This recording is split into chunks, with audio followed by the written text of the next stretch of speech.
Chiariamo intanto che si tratta di canapa a scopo terapeutico e quindi siccome c'è questa richiesta da parte della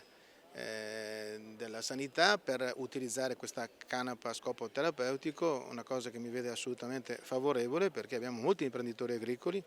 vista l'alta richiesta che c'è dal mercato, che possono investire in questo settore e vedere delle prospettive interessanti per loro e le loro famiglie. Quindi per quanto riguarda non solo questo è stato approvato, ma una serie di altre iniziative. Voglio ricordare che il Veneto è una regione ricchissima di produzioni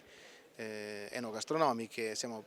tra i primi produttori a livello nazionale di tantissimi vini a denominazione di origine controllata o controllata garantita.